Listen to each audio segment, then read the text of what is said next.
Lucas 18, a partir do versículo 1, assim diz a palavra do Senhor. Disse-lhes Jesus uma parábola sobre o dever de orar sempre e nunca esmorecer. Havia em certa cidade um juiz que não temia a Deus nem respeitava homem algum. Havia também naquela mesma cidade uma viúva que vinha ter com ele dizendo: julga a minha causa contra o meu adversário. Ele por algum tempo não a quis atender, mas depois disse consigo: bem que eu não temo a Deus, nem respeito a homem algum. Todavia, como esta viúva me importuna, julgarei a sua causa para não suceder que por fim venha a molestar-me. Então disse o Senhor: considerai no que diz este juiz iníquo. Não fará Deus justiça aos seus escolhidos, que a Ele clamam dia e noite, embora pareça demorado em defendê-los? Digo-vos que depressa lhes fará justiça. Contudo, quando vier o Filho do Homem, achará porventura fé na terra? Pai, glorifica o Teu nome da pregação desta noite e glorifica o nome de Jesus.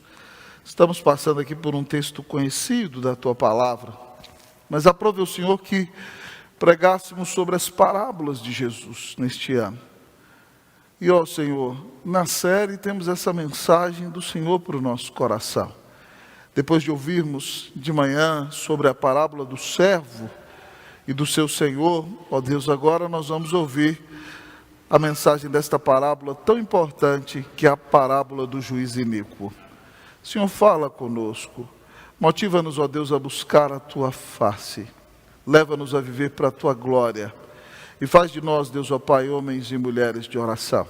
Essa é a nossa petição, em nome de Jesus. Amém. A igreja pode sentar-se, amados irmãos e irmãs. Amados irmãos e irmãs, no ano de 2003, eu li um livro muito precioso do reverendo Eugene Peterson, cujo nome é O Pastor Segundo o Coração de Deus. E naquele livro, com 3 partes, cada uma delas com 3 capítulos, o reverendo Eugene Peterson definiu que as principais funções de um pastor são: em primeiro lugar, ensinar a palavra de Deus ao povo de Deus. Em segundo lugar, ensinar o povo de Deus a orar. Em terceiro lugar, dar orientação prática para a vida do povo de Deus.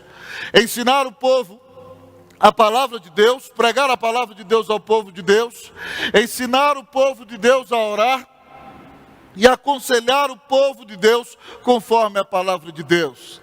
Já que uma das principais funções de um pastor é ensinar o povo de Deus a orar, nós encontramos aqui o Rei Jesus, o maior de todos os pastores, ensinando o povo de Deus a orar.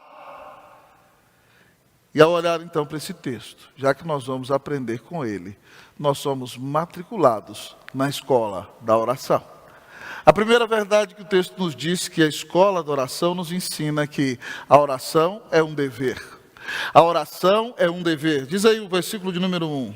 Disse-lhes Jesus uma parábola sobre o dever de orar sempre e nunca esmorecer. A oração, amado irmão, não é uma opção. A oração não é um conselho. A oração não é uma possibilidade. A oração, amado amigo e irmão, é um dever. É uma responsabilidade de todos nós como cristãos. Porque quando oramos, expressamos a nossa dependência do nosso Deus. Quando oramos, nos humilhamos diante da sua presença. Quando oramos, somos fortalecidos para vencer o pecado. Quando oramos, estamos em comunhão com Deus. Por isso não podemos nos esquecer daquela frase de um pastor lá da antiguidade, Clemente de Alexandria, que dizia que orar é estar na presença de Deus. A oração é nosso dever. Nós precisamos cumpri-lo durante cada dia das nossas vidas. Eu quero lhe perguntar, você tem cumprido o dever da oração todos os dias da sua vida? Eu quero lhe perguntar se você tem vivido dominado pela ansiedade. Não será porque você não ora? A Bíblia diz: buscai, pois, em primeiro lugar o seu reino e a sua justiça, e todas as outras coisas vos serão acrescentadas. A oração, amado irmão, é recomendável em todos os momentos da nossa vida. Se você olhar comigo o Salmo 13, ele começa dizendo assim: Senhor, esquecer-te-ás de mim para sempre? Senhor, até quando dirá o meu inimigo que me venceu? Até quando eu irei relutar em meu coração com tristeza a cada dia? Senhor, até quando, até quando, até quando? O salmista desabafa diante de Deus enquanto ora. Mas depois então ele diz: atende-me, Senhor, responde-me, não permite que eu durma o sono da morte. E então ele clama ao Senhor. E em outro determinado momento ele diz: quanto a mim, confio na tua graça. Ele começa desabafando, depois ele continua pedindo, e agora ele está confiando na graça do Senhor. E ele termina dizendo: cantarei ao Senhor, porquanto me tem feito muito bem. A oração, amado irmão, é um dever em todos os momentos da vida. Pastor, quando nós devemos orar? Daqui a pouco nós vamos ouvir sobre isso. Mas é um dever sempre. Você tem que orar no seu relacionamento pessoal com Deus diariamente. No seu relacionamento com a sua esposa, a oração tem que ser uma realidade. Se você já leu 1 de Pedro, quando fala acerca do relacionamento do marido com a sua esposa, o texto da palavra diz que o marido deveria tratar a mulher como vaso mais frágil, para que não sejam interrompidas as vossas orações. O que Pedro está dizendo é que no ambiente da casa de um casal cristão, a oração é a atmosfera do lar. A oração, amado irmão, é um dever, mas não é um dever pesado, não é uma obrigação chata, é um dever que se torna um privilégio, porque quando nós oramos, nós expressamos o quanto dependemos de Deus e temos a alegria de estar na presença de Deus. A escola da oração nos ensina, em primeiro lugar, que a oração é um dever. Você tem cumprido esse dever? Como está a sua vida de oração? Você tem tempo diário com o Senhor Jesus? Há um tempo no seu dia no qual você para tudo o que está fazendo para estudar as Escrituras, para louvar ao Senhor, para orar a Ele, para ter um relacionamento íntimo e pessoal com Jesus? Se Jesus é a pessoa mais importante da sua vida, e se a força do seu viver vem da comunhão que você tem com o Senhor, então você nunca vai se afastar deste dever. A escola da oração nos ensina que a oração é um dever, que Deus tenha misericórdia de nós. Se nós não estamos orando, amados irmãos e irmãs, nós corremos sério perigo. Que Deus tenha compaixão de nós, que para nós seja um privilégio cumprir esse dever maravilhoso de orar, de buscar a presença de Deus, de ter comunhão com o Senhor. Mas o texto nos chama a aprender na escola da oração. E a primeira verdade que a escola da oração nos ensina é que orar é um dever. Mas em segundo lugar, a escola da oração nos ensina que a oração deve ser perseverante. A oração deve ser perseverante. Olha o que diz o Senhor, diz o versículo ainda de número 1. Disse-lhe Jesus uma parábola sobre o dever de orar sempre e nunca esmorecer. Nós devemos, amados irmãos e irmãs, orar sempre.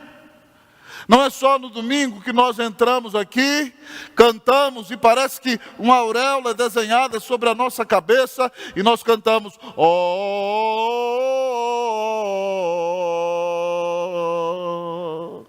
e de repente você sai naquela porta e esquece que Deus existe. Isso se chama deísmo prático. Vir à igreja é uma mera religião. Você não tem relacionamento algum com o Senhor. Querido amigo e irmão, o texto diz que a oração é constante. Você deve orar sempre e nunca esmorecer. É por isso que a Bíblia diz: orai sem cessar.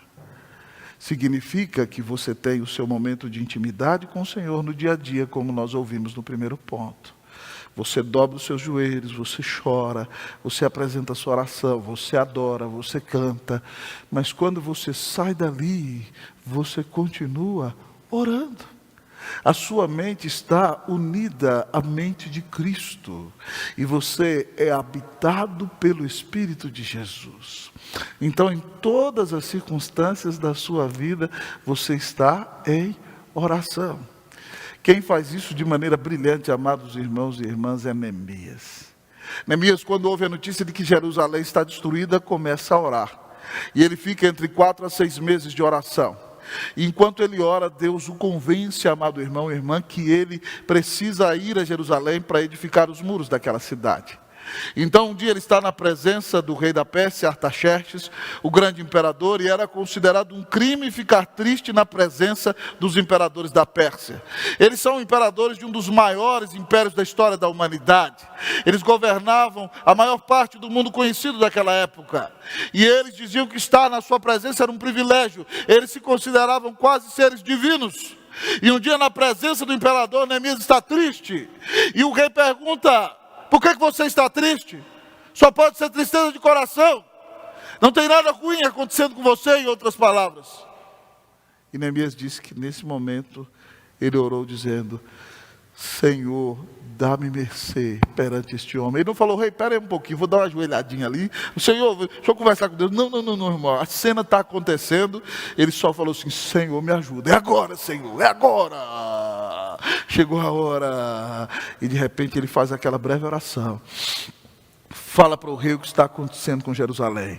Pede permissão para ir. O rei está com a rainha do lado, né? Quer mostrar para a rainha que é misericordioso, magnânimo. E aí ele fala: vou te deixar aí, quando é que você volta? Volto em tal data. E aí Neemias vai e aproveita: então, rei, vamos fazer o seguinte: o senhor, além de me mandar, me deixa aí com salvo-conduto, sem pagar pedágio, e ainda me dá madeira da sua floresta para eu construir Jerusalém. O rei botou tudo na carta e Neemias saiu abençoado, irmão.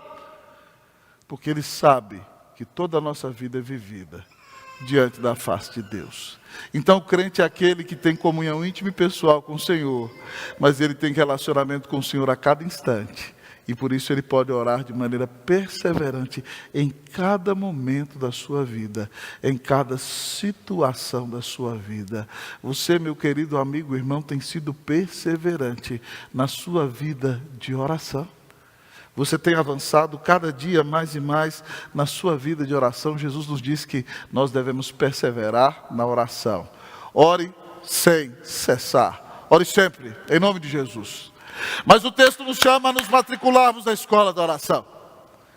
E ele nos diz que, em primeiro lugar, que orar é um dever. Em segundo lugar, que a oração deve ser perseverante. Mas em terceiro lugar, o texto nos diz que a oração tem resposta. Na escola da oração, o Senhor nos ensina, em terceiro lugar, que a oração tem resposta. Jesus então começa a contar uma parábola, amado irmão. E ele diz que havia certo homem numa cidade que era um juiz muito pecador, iníquo. Ele não tinha temor de Deus, nem temia ninguém. Ele mesmo se considerava Deus. E havia uma viúva pobre naquela cidade que não tinha como pagar suborno a ele, e ela precisava que a sua causa fosse julgada, e ele não estava nem aí. Mas ela resolveu importuná-lo. E eu imagino, querido amigo e irmão, que quando o juiz estava na porta da casa dele, era: bom dia, meritíssimo, julga a minha causa. E ele ia entrar no tribunal: julga a minha causa. E ele ia para o clube dos judeus: julga a minha causa. E aonde aquele homem estava, aquela mulher aparecia. Era uma importunação constante. E ele falou consigo mesmo: é verdade, eu não temo a Deus, nem tenho medo de homem nenhum. Mas como a gente falaria lá no interior de Minas, né? Mas essa mulher, mulher enjoada, rapaz, que é isso? Mulher chata, não sai do meu pé, pior do que chulé, que é isso? Essa mulher é terrível, ela me importuna tanto que eu, quer saber, vou resolver essa situação dela logo para eu ficar livre dela. E aí o Senhor Jesus diz assim: considerai no que diz esse juiz iníquo.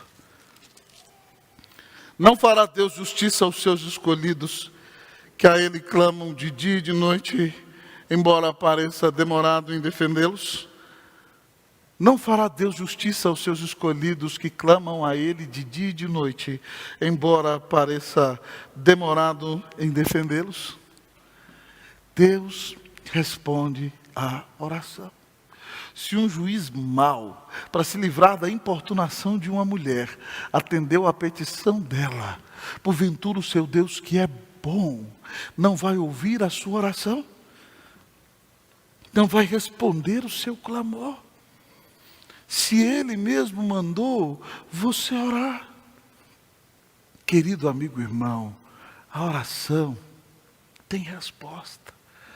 A Jeremias, Deus diz: invoca-me e te responderei, anunciar-te-ei coisas grandes e ocultas que tu não sabes. Se você está esperando respostas dos céus, ore, clame, peça. O Senhor está pronto a responder as tuas orações. Em João 14:13, Jesus diz: e tudo quanto pedirdes em meu nome, vô-lo concederei, a fim de que o Pai seja glorificado no Filho. Ele diz que tudo que você pedir em nome dele, para a glória do Pai, o Filho vai responder. Em João 15:16 ele diz: não fostes vós que escolhestes a mim, mas eu vos escolhi a vós outros e vos designeis para que vades e deis fruto, a fim de que tudo quanto pedirdes ao Pai em meu nome, ele vô-lo conceda. Ele diz que se o seu objetivo é glorificar a Deus, é fazer a obra de Deus, é dar fruto para Deus, tudo que você pedir ao Pai, em nome de Jesus, o Pai vai atender. Há uma frase de Agostinho de Hipona, que fala do amor ao próximo, que ela me encanta muito. Eu creio que eu posso parafraseá-la para a oração. Com respeito à prática cristã, Agostinho diz assim: ame a Deus sobre todas as coisas. Ame ao próximo como a si mesmo. E faça o que você quiser. Com respeito à oração, nós fazemos assim: ame a Deus sobre todas as coisas. Ame o seu irmão como a você mesmo. E peça o que você quiser. O que você está querendo, o que você precisa, rasgue a alma. Se você ama a Deus sobre todas as coisas, você vai pedir para a glória de Deus. Se você ama os seus irmãos, você não vai orar para Deus matar nenhum dos seus irmãos. Você vai orar para Deus abençoá-los. Então, se você ama a Deus sobre todas as coisas e ama os seus irmãos como a si mesmo, você pode orar e pedir o que você quiser, e o Senhor vai atender conforme a soberana vontade dEle, para a honra e para a glória do nome de Jesus. Talvez você não tenha obtido o que deseja porque você não tem pedido. O Senhor diz: pedi, dá-se-vos-á, buscai e achareis, batei e abri-se-vos-á. Pois todo aquele que pede, recebe. Todo aquele que busca, encontra. Todo aquele que bate, abre-se-lhe-á. Louvado seja o nome do Senhor. Ore, ore sempre. A oração tem resposta. Mas o texto continua a nos mostrar nesta noite que nós devemos ser bons alunos na escola da oração. E a escola da oração nos ensina, em primeiro lugar, que a oração é um dever. Em segundo lugar, que ela deve ser perseverante. Em terceiro lugar, que a oração tem resposta. Mas em último lugar, querido amigo e irmão, o texto da palavra de Deus nos ensina que a oração é para quem crê. A oração é para quem crê. Diz o versículo de número 8. Digo-vos que depressa lhes fará justiça. Contudo, quando vier o Filho do Homem, achará porventura fé na terra? Contudo, quando vier o Filho do Homem, achará porventura fé na terra? Meu querido amigo e irmão, a Bíblia diz em Hebreus 11:6 que sem fé é impossível agradar a Deus.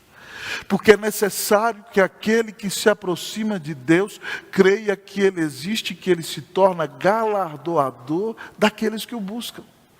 2 Coríntios 4:7 diz que nós andamos por fé e não por vistas.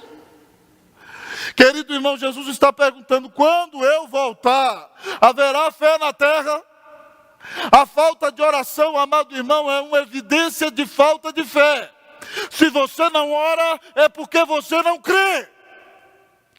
Se você crê no poder de Deus, se você crê que Deus tem todo o poder, se você crê que Deus é bom, se você crê que Deus é Deus de graça, se você crê na misericórdia do Senhor, se você crê no cuidado do Senhor, você vai ter coragem e fé e confiança de apresentar a Ele as suas orações, na certeza de que você está orando a um Deus que é seu Pai, que te amou e deu Cristo na cruz para pagar os teus pecados. Só vai orar, meu querido amigo irmão, quem crê. Se você não ora, é porque você não crê.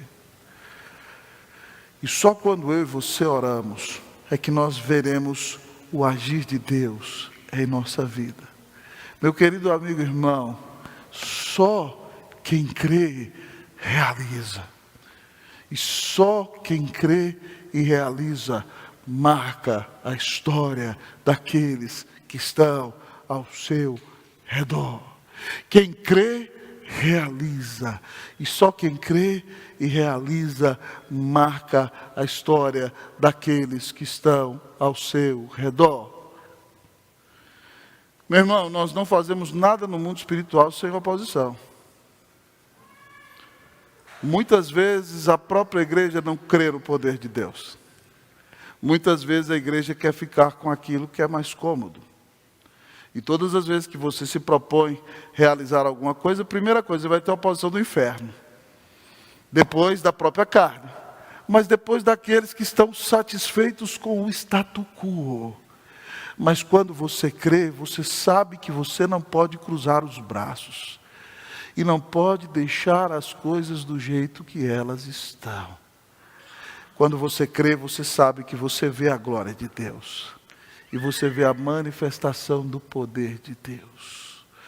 Queridos irmãos e irmãs, conto um testemunho para vocês para a glória de Deus. Quando nós ali em Brasília jogamos o templo da Igreja Presbiteriana do Guará 2 no chão, para fazer um templo 3 vezes maior para a honra e para a glória do nome de nosso Senhor, houve muito desafio. Havia dias que não tinha dinheiro para pagar a conta. E Deus levantava um da igreja que ia lá, emprestava tanto, dava tanto. Era um milagre atrás do outro. Era viver pela fé todos os dias. E aí chegou uma época que nós tínhamos marcado a conferência de inauguração do templo. E eu convidei 2 preletores americanos, que pregariam junto comigo. Eu já tinha pregado na igreja deles nos Estados Unidos, junto comigo e com o reverendo Roberto Brasileiro. Foi a conferência de inauguração do templo. A igreja cabia 700 pessoas. Uma festa bonita, maravilhosa. Quando faltava 1 mês e meio, todo mundo começou a dizer, não vai terminar. Não vai terminar, não vai terminar. A ponto de nós chegarmos na reunião do conselho e todo mundo virar e falar assim, não vai terminar. Eu virei para o presbítero Osasco, com mais de 70 anos hoje, meu amigo. Eu falei, meu presbítero, você crê? Ele falou assim, pastor, eu creio. Eu falei, eu creio. Eu falei, então, irmãos, não precisa da fé de ninguém aqui. Nós 2 cremos e pronto, e vai terminar. E no dia 1º de agosto, nós entramos no templo. É claro que o acabamento não estava todo terminado, mas tinha luz, tinha banco, tinha tudo. E aí um dos meus amados oficiais, amigo querido, quando entrou no templo, estava do meu lado, desabou a chorar no meu braço. Falou assim, pastor, eu não acreditava. Eu falei, irmão, não precisava acreditar. 2 acreditaram, estava valendo. Irmãos, se nós não crermos, nós vamos ficar no mesmo marasmo de sempre, empurrando com a barriga como sempre, não fazendo diferença nenhuma como sempre. Mas se nós cremos, nós vamos dobrar o joelho. E não é por causa da qualidade da nossa fé, é por causa daquele na qual a nossa fé é depositada. Se você crê, você vai ver a glória de Deus. Só quem crê, realiza. E só quem crê, realiza e abençoa os demais. E quem crê, porque não depende da sua força, ora. Ora e vê o céu se abrindo e Deus realizando grandes coisas para a sua glória. Você crê, meu irmão? Você crê?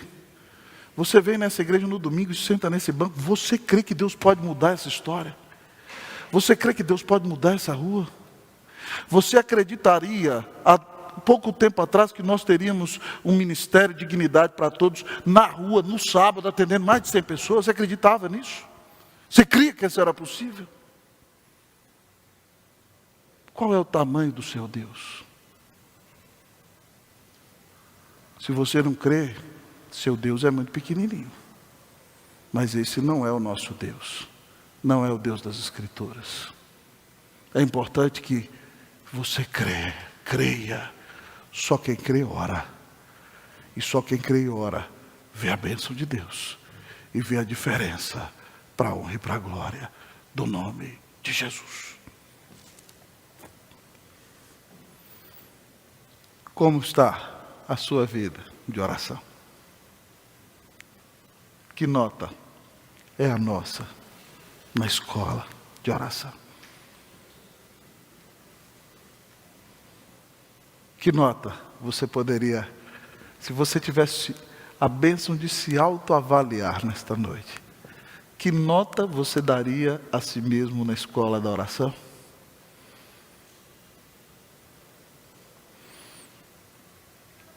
Crendo no seu bom juízo, eu acredito sinceramente que você não está satisfeito com a sua vida de oração. Então, nessa noite, é tempo de pedir perdão ao Senhor, porque quem não ora está desobedecendo. Quem não ora se revela alguém preguiçoso que não persevera. Quem não ora não recebe resposta alguma. Quem não ora não crê no poder de Deus. Mas se você quer ser bom aluno na escola da oração, e entende que orar é estar na presença do Senhor, então você vai dizer: Senhor, me perdoa porque eu tenho desobedecido na minha vida de oração. Senhor, me ajuda, pela tua graça eu quero ter um relacionamento íntimo e pessoal contigo, eu quero perseverar na minha vida de oração. Senhor, pela tua graça, eu sei que verei a bondade do Senhor na terra dos viventes. Eu vou receber respostas através da minha vida de oração. Eu creio, Senhor, que verei o Senhor manifestando a tua glória por resposta às orações. Que Deus quebrante o seu coração. Que você entenda que a maior bênção, um dos maiores privilégios que você tem nessa vida é orar. E que você saia daqui para parar de brincar de crente e para ter uma séria vida de oração para a honra e para a glória do nome de Jesus. Vamos orar nesta noite? Vamos pedir ao Senhor que tenha misericórdia de nós. Eu quero convidar você a fechar seus olhos aí onde você está. Você vai ter um tempo com o Senhor nesta noite e vai pedir a Ele que tenha misericórdia de você. Vai dizer: Senhor, minha vida de oração tem sido tão frágil, tem sido tão fraca. Oh, Senhor, me perdoa porque eu não tenho cumprido este dever. Me perdoa porque eu não tenho perseverado como deveria. Senhor, me perdoa porque eu não tenho recebido respostas porque não oro. Me perdoa, Senhor, porque eu perdi a fé, mesmo estando na igreja há tanto tempo. Mas hoje o Senhor quer reavivar a minha vida de oração. Que o Senhor restaure, renove e faça de nós homens e mulheres de oração para a honra e para a glória do nome de Jesus.